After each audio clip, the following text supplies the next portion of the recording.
Well, hello there. So this is our last lecture in Module 1, and we're going to talk about sources.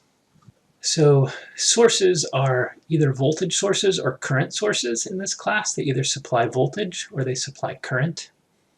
Current and voltage are normally tied together in a real source, but we idealize these, as we'll see.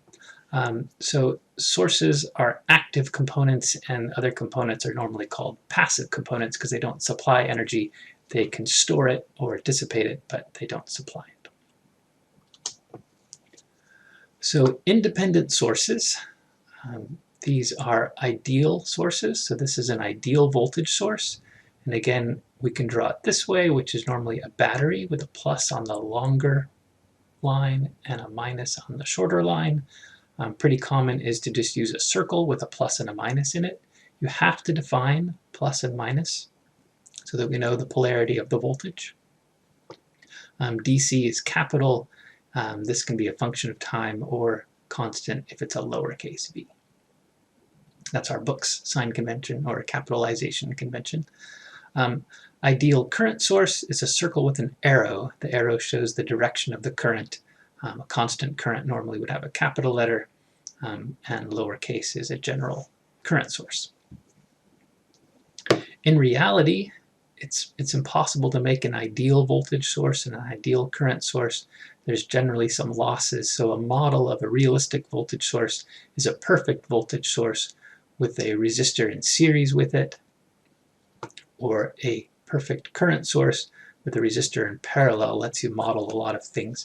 If you think of this voltage source as a battery, is a voltage source, but a real battery, when you crank your car engine, the headlights get dimmer because the voltage drops with a lot of current, and so adding a resistor in series will give you that same effect. So this is a model of a realistic voltage source, but we use the ideal voltage sources as the fundamental building blocks.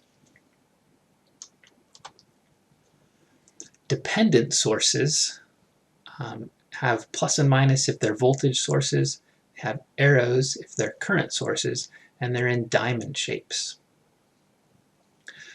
What it means to be dependent is there's an equation. So this voltage is not constant.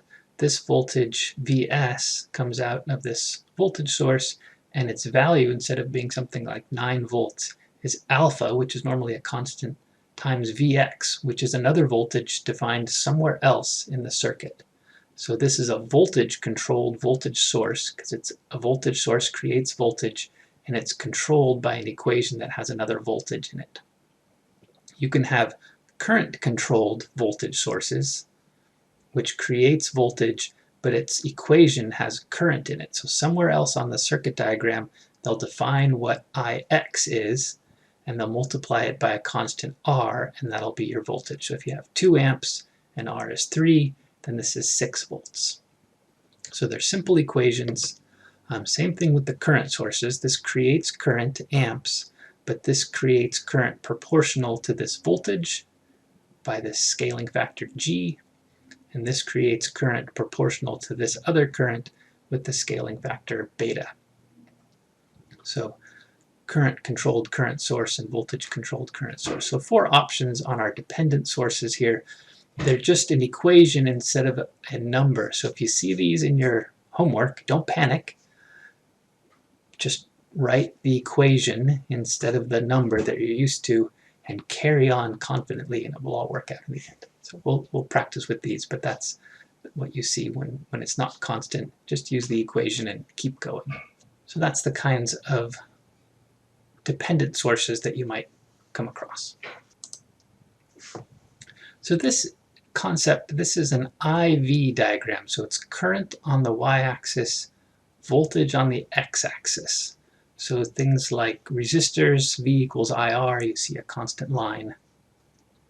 Ideal sources are straight. They're either horizontal or vertical. So an ideal current source is going to have constant current, 2 amp supply. It's going to give you 2 amps. And the voltage is anything from negative infinity to positive infinity. The voltage is whatever the circuit needs to make it work, to keep that 2 amps flowing through there. So an ideal source is flat here and can make 2 amps and up to infinity volts. A voltage source is going to be the vertical line. It's going to be constant voltage, and the current is whatever it needs. So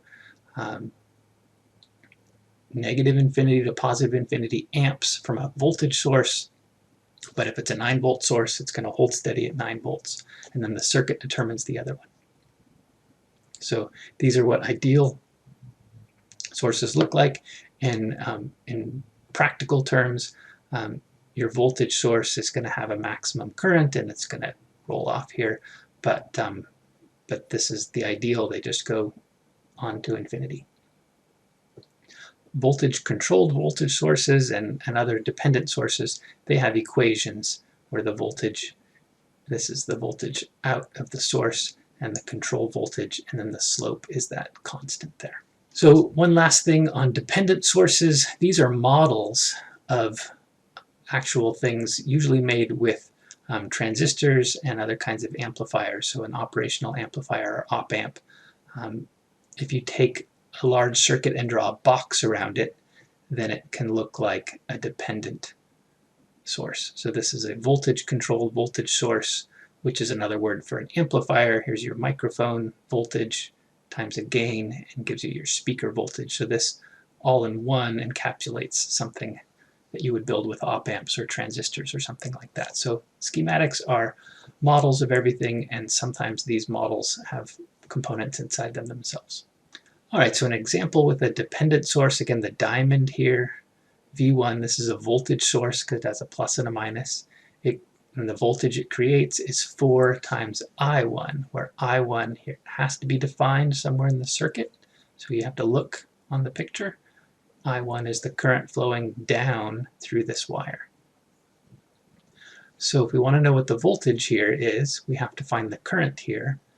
With a 10-volt voltage supply, this is an ideal constant supply, going through this one resistor, we can calculate I1 using Ohm's law.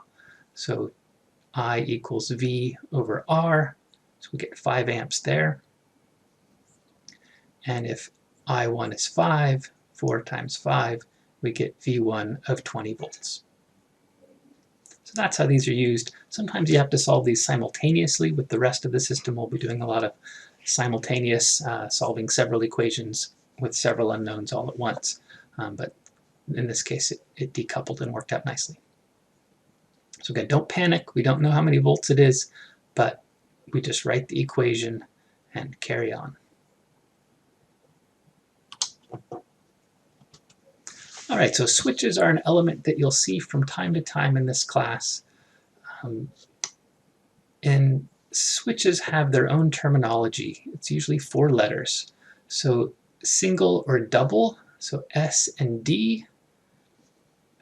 Pole is always the second one, and throw is always the last one. So it's either a single pole, single throw, single pole, double throw, double pole, double throw, etc.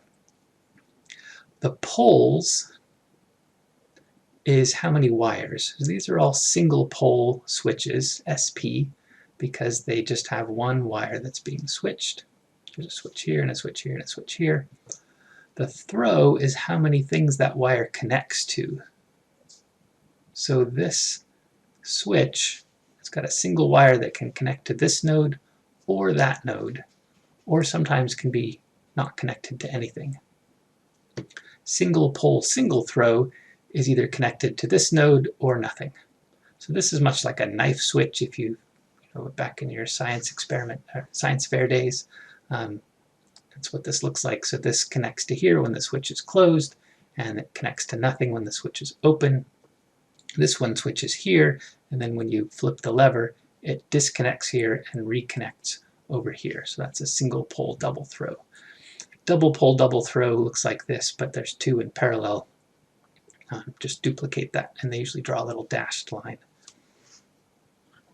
So switches here, one common mistake, if you have an open circuit like this, where this is not connected there, on your multimeters, 2 wires, when your multimeter is not connected, it shows 0 volts.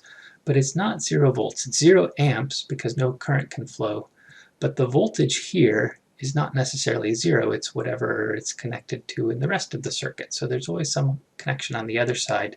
So it's important to realize that even though your voltmeter says an open switch is 0 volts, an open switch just means not connected.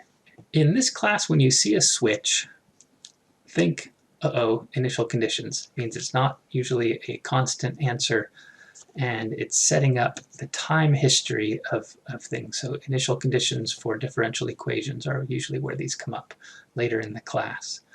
And the trick is to just redraw the circuit in certain periods of time for, and the switches are either closed or open. So it's either an open circuit or a closed circuit.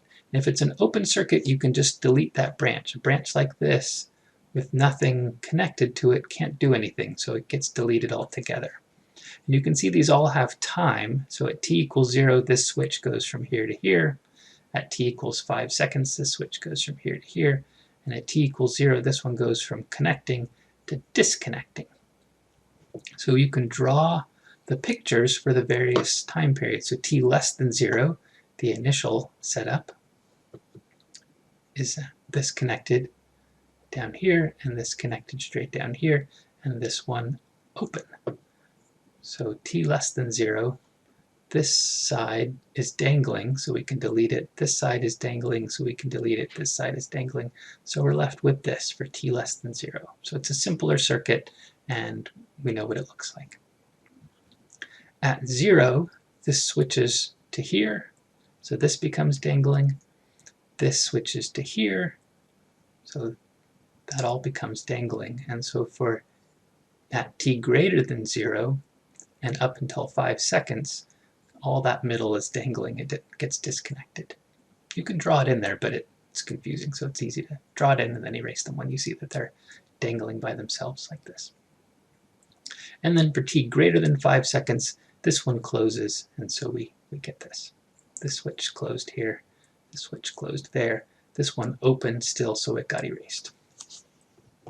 So the basic strategy when you see switches, think, oh, these are for initial conditions in my differential equations, and you want to draw the circuit with the switches in the right places for the different time periods. This is going to come a ways down the line. Open circuit and short circuit are terminology. You may have heard those before.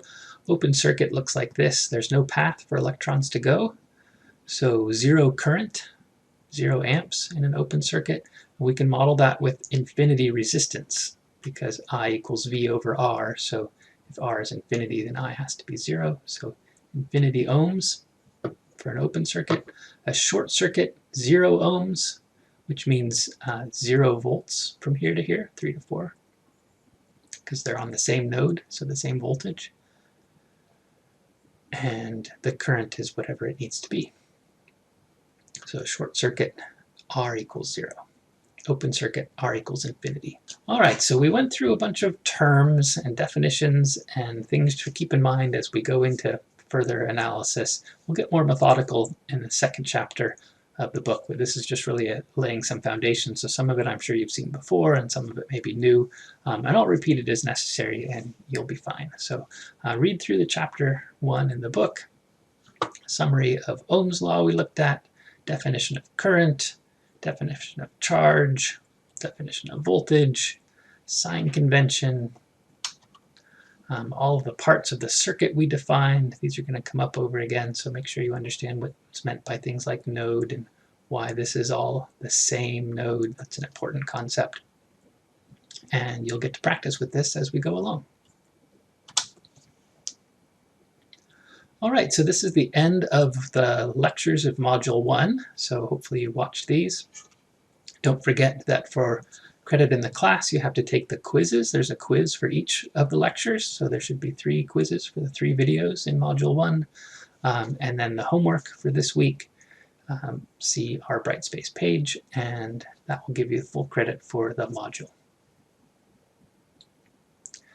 As always, get in touch with me if you have any questions. I'll see you in the Zoom lectures, and otherwise, see you later.